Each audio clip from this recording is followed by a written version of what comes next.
ChatGerry, Post-Stroke Rehabilitation Through Walking Steps Tolerance Study, using VPT Research Method, number 1451, VPT Sharp 017, November 28, 2025. Gerald C. Shu, EclaireMD Foundation. Category, Exercise Medicine. Preface. For 43 years, I studied math, physics, engineering, AI, and medicine. One belief guides my models: systems follow mathematical patterns, natural rules, and physical laws, even when the subject is a human body. This study applies that belief to my exercise-focused recovery after my hemorrhagic stroke on June 21, 2025. A stroke changes my body's limits in a way that cannot fully reset the next day. Right after my stroke shock, my body could handle about 3K steps per day in July 2025. Over the next months, my tolerance recovered and stabilized around 7.1K to 8.2K steps per day by November 2025. The purpose is not to show that walking step trend direction rose or fell. The purpose is to measure how much daily walking dose my body could handle safely under internal stress, especially after a major irreversible shock like a dangerous stroke. Introduction.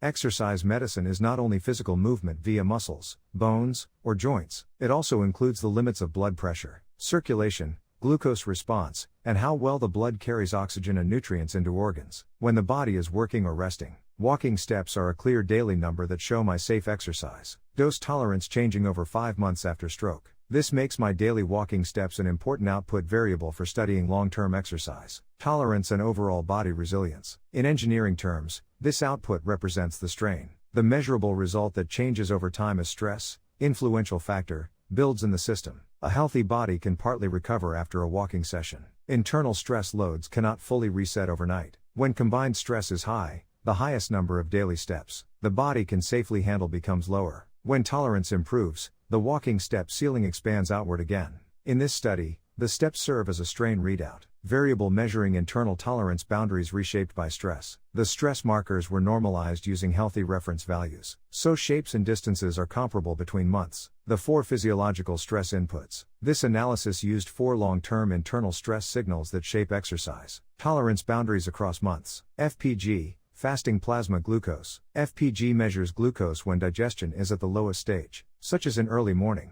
Years of high fasting glucose create silent stress on small blood vessels and organ energy reserves. I use 90 mg/dL as the safe healthy anchor for glucose comparison. SBP, systolic blood pressure. SBP is the highest blood pressure, reached when the heart pushes blood into arteries. Repeating high SBP over time thickens artery walls and weakens small artery branches in organs, like the brain, retina, and kidneys. I select 115 mm of mercury as the safer post-stroke healthy normalization anchor. PP, pulse pressure swings. PP measures how much pressure rises and falls with each heartbeat. When arteries stiffen with aging or metabolic stress, PP behaves like a fast spring or repetitive knock stress inside a pipe. Over many years, strong PP swings accelerate calcium buildup, microcracking, and narrowing inside small vessels. PP center around from 44 to 49 mm of mercury makes 45 mm of mercury, a realistic normalization anchor for swing stress comparison. MAP, mean arterial pressure. MAP is steady pressure pushing on circulation and organs every minute,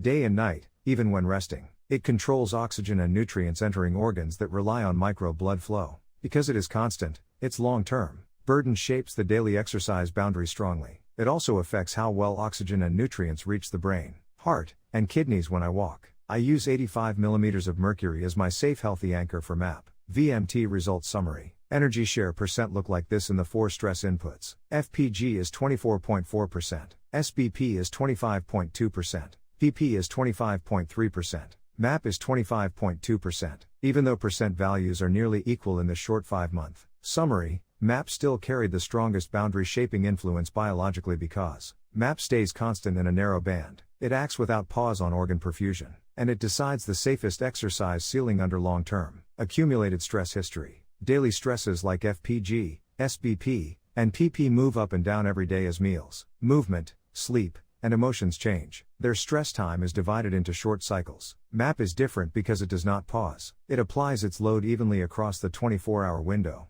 Constant pressure becomes the dominant tolerance shaping factor when stress history is measured by total accumulated energy area instead of slopes or averages alone. Viscoplastic energy climb after stroke. The 5-month stress shaping effect looked like this: May 0%, June 51%, July 83%, August 82%, September 96%, October 99%, November 100%. This shows that the biggest shock came in June, strike on June 21, 2025, and July, 1 month after the stroke, where stresses transferred the largest energy into the tolerance boundary. After July, the tolerance reduction did not reset every day. Stress stayed very high every month, 8.3, 8.2, 9.6, 9.9, 1.00, until November 2025. This supports the point that living biological systems adapt forward, but cannot fully erase stress history after a major injury shock. Clinical illustration for one patient. A clinician studying one patient can use this same idea. Look at how tolerance ceiling shrinks, or expands safely when stress accumulates its energy. Rank stress priority by cumulative shaping burden, not by average correlations or short-term trends alone. Monitor walking steps ceiling change between months as a tolerance. Readout for exercise dose. Final key TDA conclusions. Recovery points form one smooth, connected cluster, no breaks. Stress inputs stayed stable in the background band without isolated spikes. MAP carried the strongest shaping influence on exercise tolerance boundaries. Step tolerance adapted forward after June stroke shock. The best recovery tolerance month was November 2025. 8.2K steps safely tolerated. Persistent homology thinking and boundary-aware modeling still reflect engineering and AI system studies developed at MIT during from 1970 to 1980, which focused on boundaries and shape changes, not averages alone. Disclaimer: I write this paper not for fame, but to share what I have learned so others can understand their health, prevent disease, and live longer, healthier lives. This content is for educational reference only and is not medical advice. No doctor-patient relationship is created. You may share this summary freely, but it must not be altered, edited, or republished as your own. All intellectual property rights for this article belong to the author, Gerald C. Shue.